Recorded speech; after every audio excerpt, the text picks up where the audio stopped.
V'daber Hashem al Moshe lemor. Shlach lucha anoshim. You should send for yourself men. Anoshim is always a word used, people of distinction, men of status. The Yasuru, Eretz Canaan, and they will scout out the land of Canaan, which I am giving to the Bnei Yisrael. Ish echod, lamat avosav. Each person is a representative of his tribe, tishlochu, kol nosibhem. And the representative of each tribe is the Nasi, the princess. So here, famous Rashi, Shlach Noshim, Loman Yisro Parshas Meraglim, Parshas Miriam. Why is the portion of the Meraglim juxtaposed to the story of Miriam, when she became a leper? Because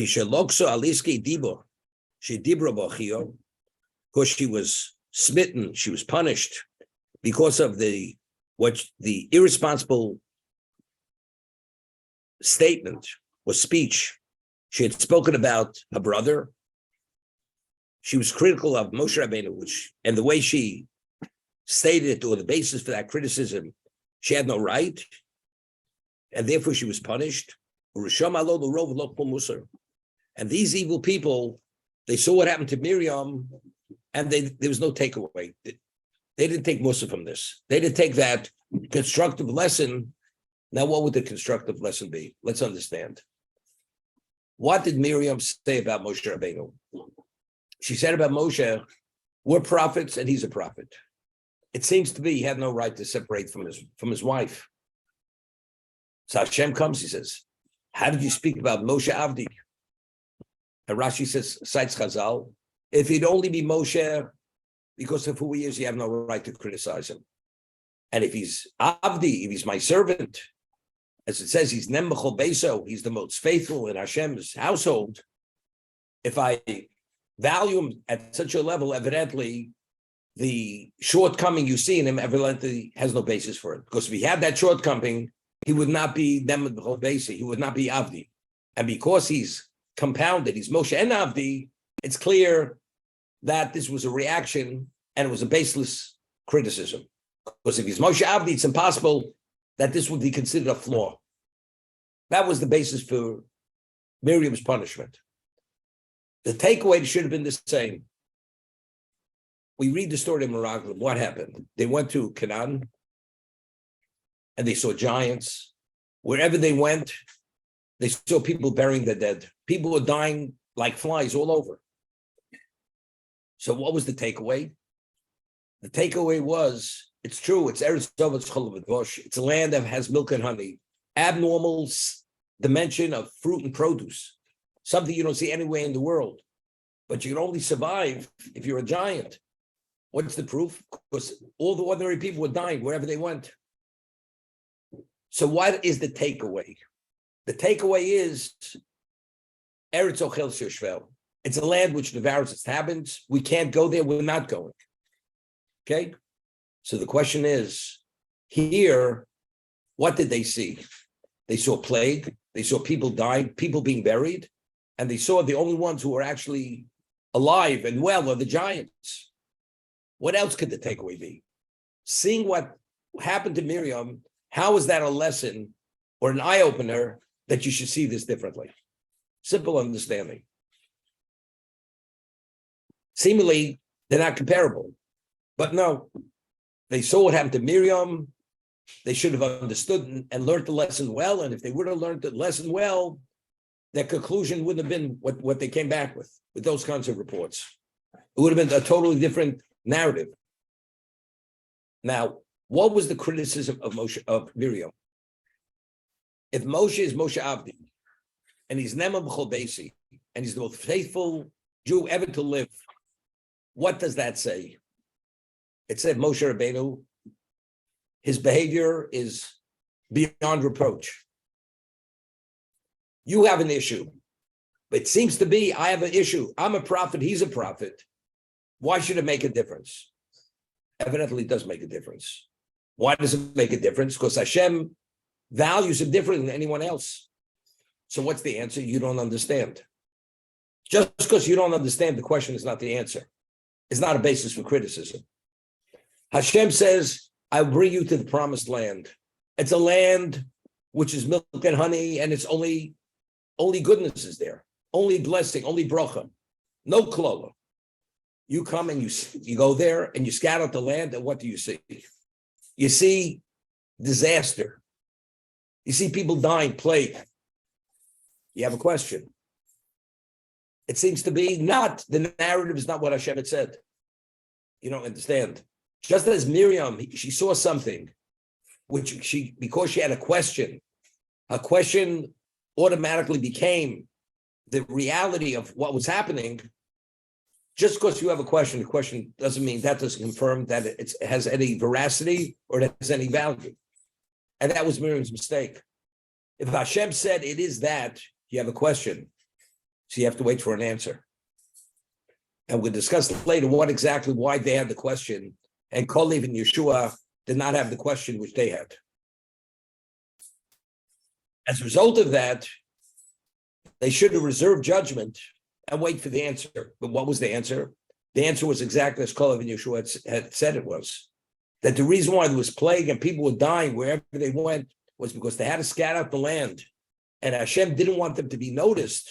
People should be immersed in their grief and distracted. They should have noticed the spy spying out the land, scouting out the land. That was the purpose. But they said, no, this confirms what we always were concerned about, that this is a death trap. God has taken us to a death trap. But how could that be? If God said it's the ultimate in bracha, how could it be a death trap? But that's what we saw. Yeah, but that you only saw that because that was your reading on it. But ultimately, if you would see it correctly, as Kalev Yeshua saw it, you see this as the ultimate bracha that Hashem is doing. He's willing to take out all these people, so you should be able to scatter out the land properly without any concern that for your safety. Respond. Mark. Why would Miriam have interceded in the private affairs of Moshe Rabbeinu? It's like Mark would say, it's none of your business, right? Why don't you mind your own house? Don't mind my house. Now, we read in last week's parsha that Moshe took 70 Zikanim, elders, and Hashem says, take them to the old Moed, and when I communicate with you, I will pass your spirit on to them. And the Torah tells us there were two people, Elder and Meidod, they started to prophesy. What did they prophesy? Moshe Meis, Yeshua Machnis. Moshe is going to pass away, and it says success will be Yeshua ben Nun. That's the story. When Tzipporah heard that Elder and Meidod openly were prophesying, she says, woe to their wives. Woe to the wives of these people, because they have that level of prophecy was passed from Moshe onto them, just as my husband passed away, separated from me. These men are going to separate from their wives. So woe to those women as woe to me, that my life as a spouse came to an end. Miriam overheard this comment. Woe to me. Woe to those wives as woe to me. Immediately she was touched, evidently. Moshe Rabbeinu, what he did, he actually infringed on the conjugal obligations, which he has an obligation. He has an obligation. There's a whole chapters and ksubs written about this, that if a man doesn't meet his conjugal obligations, the court has a right to penalize him and even to force divorce because of this, because he's not accommodating his wife properly. There's a mitzvah, you must admonish your fellow when you see him doing the wrong thing. Here, she wanted to discuss it with Aaron, because what she heard it, Aaron didn't hear it. So she's sharing seemingly this valid criticism of Moshe Rabbeinu that he has to be spoken to. You understand? So it wasn't meddling in their life, meddling in Moshe Rabbeinu's life. This is the privacy of his relationship with his wife. Here, this, because of what he thought he was, or what they thought he was, he infringed on his wife's rights, which is wrong. Moshe Rabbeinu, Hashem says to them, you got the story wrong. If you would understand who Moshe was, you would have understood that Moshe Rabbeinu consulted with me, and I instructed him that after Sinai, we find Hashem says all the spouses should get back together. Shuva lachem, lech emor lem, shuva lachem lo aleim. Tell them to go back to their tents. Tell them to go back to their families. Ato po amodima, but you remain with me. You cannot go back. Why? Because Moshe Rabbeinu prophesied on an ongoing basis.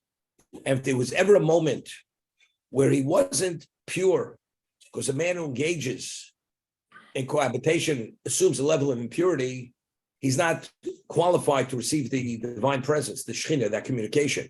Moshe Rabbeinu, since he was an ongoing prophet, and he was always, the channels were always open, and he always had to be available for that communication, Hashem says, you're going to remain with me. You should not go back to your wife. And since Miriam should have read it, understood that Moshe is different than they are, she would have understood there's no basis even for to see it and to evaluate it as such.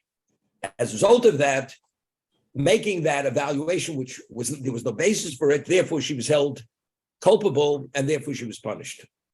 That's the understanding. Was there any way that she could have possibly formulated the question, or just was it the manner in which she inquired, or just she the didn't fact? inquire, she shared it. If she would have gone to Moshe Rabbeinu and said, Moshe, could you give me some clarification on this? Wouldn't have been a problem. So this is my point. So how is it possible that somebody at Miriam's level could not have? It just seems like somebody like me who, whether he knows it or doesn't know it, can be irreverent unintentionally. Somebody at Miriam's level, it just seems incomprehensible that she wouldn't know the right way to approach that.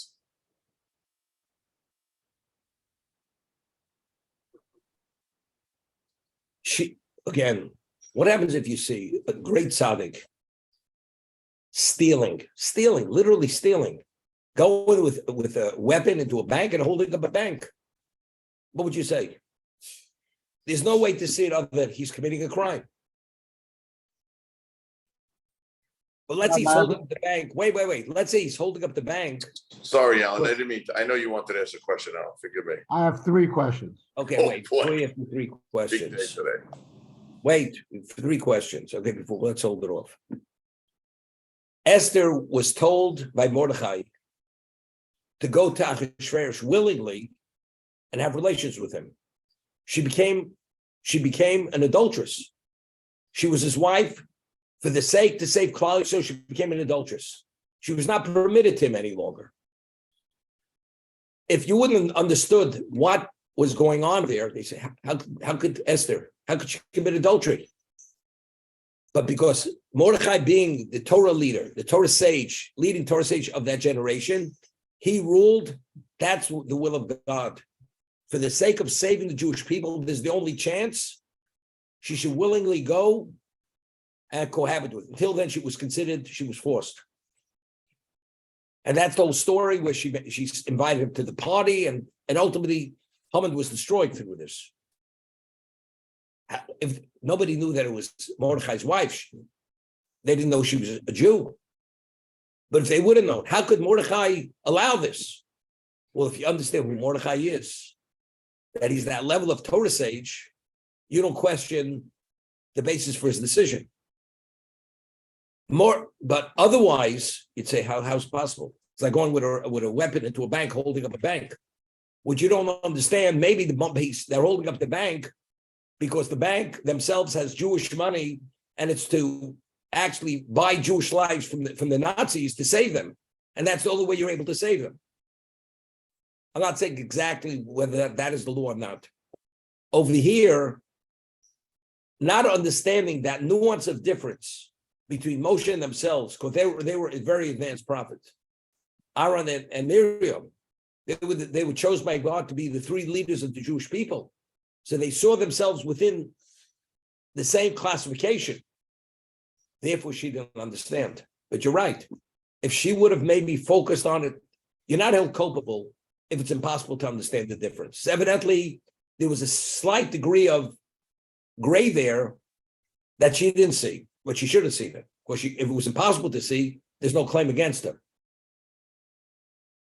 So at her level, she could have noticed this, and therefore she's held accountable for that criticism. But the question is, the Meraglim, after seeing Miriam, the passing judgment on Moshe, and look at the consequences of that. If God says it's the ultimate bracha, besides flowing the milk and honey, and so on and so forth, how do you come back with reports that his intention is to destroy us? It's a land that devours its inhabitants without going. You people, you're Rishonim. Here, Miriam, who loved her brother, as the Ramban says, she waited, she jeopardized her life waiting by the Nile to see what was going to happen. And look at her level of culpability for not being sensitive to see it correctly. You people, against God himself, you're passing judgment that God's intention is to destroy you. Unforgivable. Therefore, they were destroyed. Okay, now Rashi is going to cite the Midrash in a moment. When they ask for the spies, Hashem says, you've already forfeited your right to go in. But I want you to go through the motions to come back, and you should understand why you deserve not to come in. And what is it analogous to? Rashi doesn't bring the Midrash. It's analogous. A king says to his son, who's the prince, I have a princess for you, one of a kind, quality, beauty, character traits, poised, educated, one of a kind of a girl. And the son understands his father's the king, who understands what is quality and what's not quality. And he should trust his father. So he says to his father, Father, I understand what you're saying, but I'd like to see first for myself that she has all these qualities that you share, that you're telling me. The king says, you know something?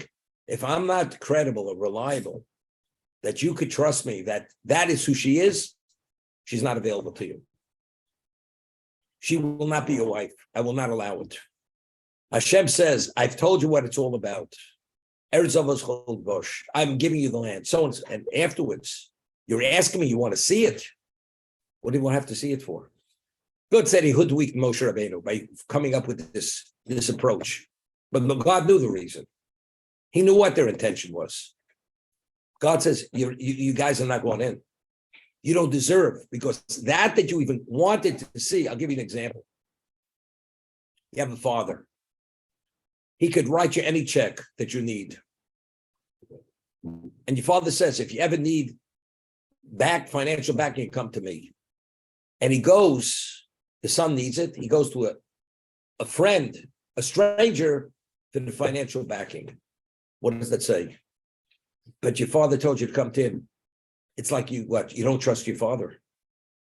You feel your father's not credible. He's not going to write you the check. How do you not go to your father? You go to your father, says, I'm not right. You go to a third party, maybe. But if he told you to come to him first, how do you go to another person? The answer is, it indicates that you question what your father originally had said. It's a disgrace. If God said, how do you even ask that you want to see for yourself? It's the ultimate level of disgrace. He's disgracing God. Hashem says, you guys are not going in. So the question is, so why did you don't get a chil Hashem? The Meraglim was, he let them go.